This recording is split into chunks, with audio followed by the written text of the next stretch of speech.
variable geometry in them. They must be able to adjust to changing times.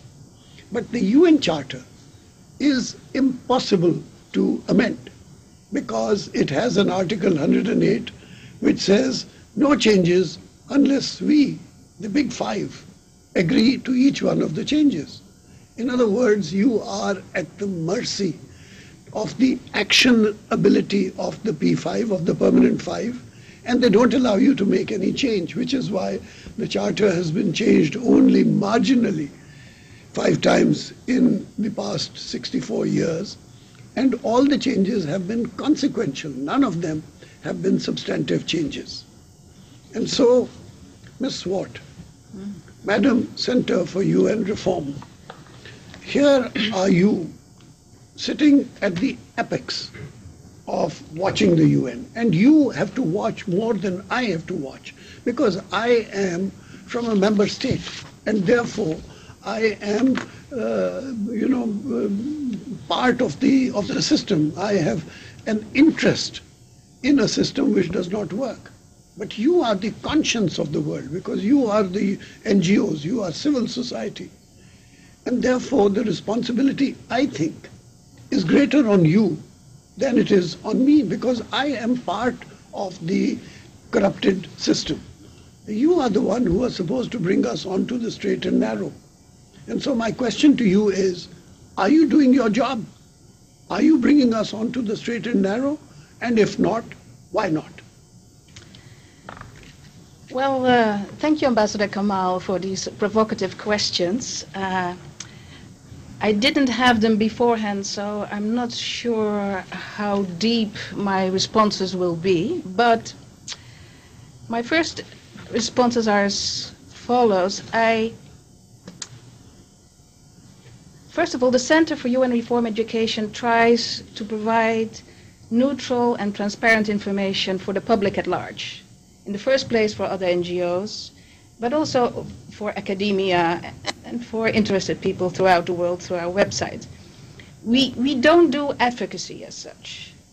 But today I'm speaking in my personal capacity, especially in light of the provocative questions of Ambassador Kamal.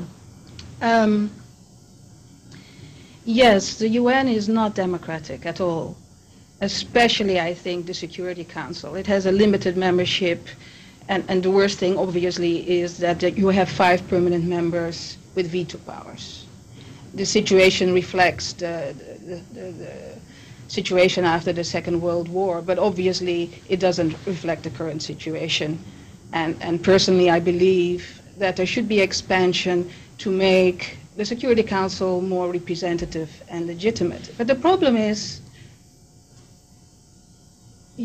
I think as an outsider, you would like to chip away at the veto powers, but how are you going to succeed? You have 5 countries that have veto power that can prevent this. How can you make them give up this power?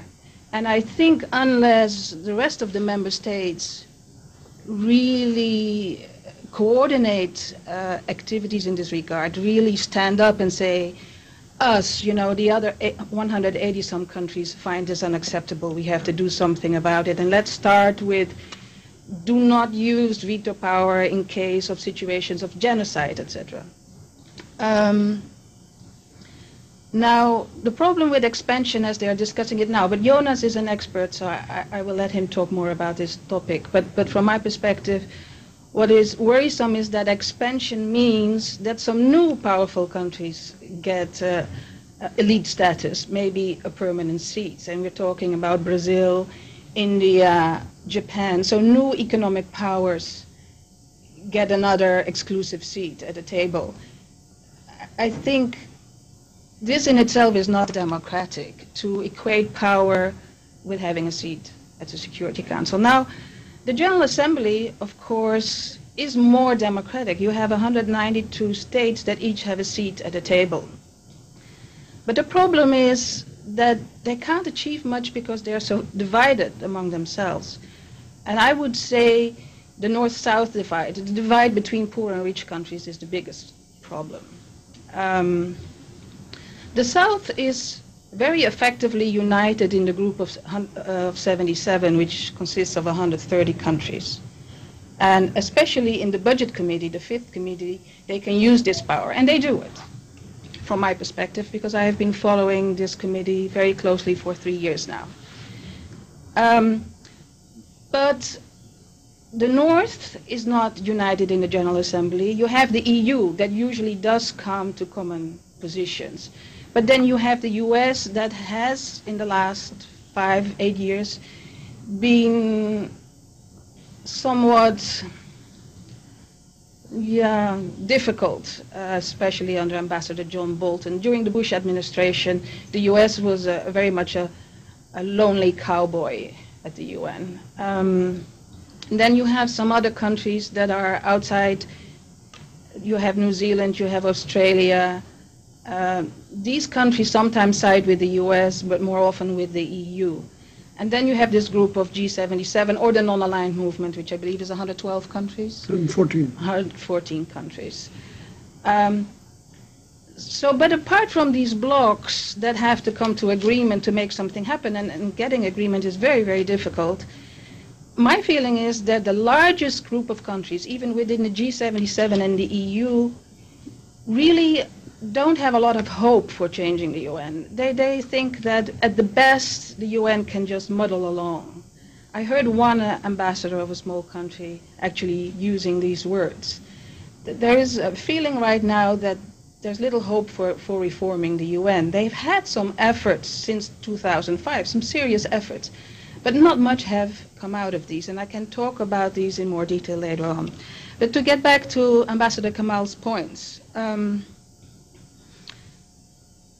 development, I am in absolute agreement with him that unless something more substantive is done in the area of development, that there is much hope for the UN.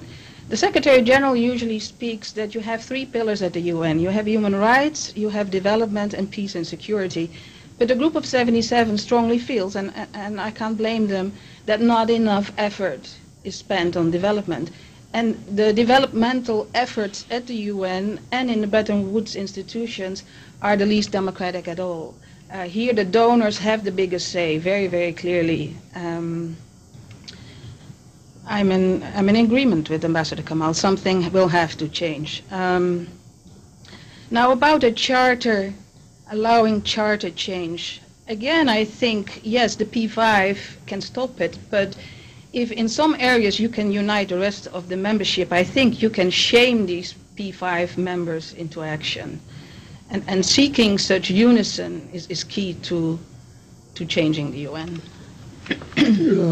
Thank you very much. I'm not very sure whether the P5 can be shamed. They are shameless because on the question of the veto, I'm absolutely sure that if we took it into the General Assembly, you would get at least 140 countries opposing the veto. But nobody dares take it into the General Assembly. But let me come back to Mr. van Freiesleben. You have a big advantage because from the looks of you, you are younger than Ms. Swart and myself. And so your perspective is more important than ours.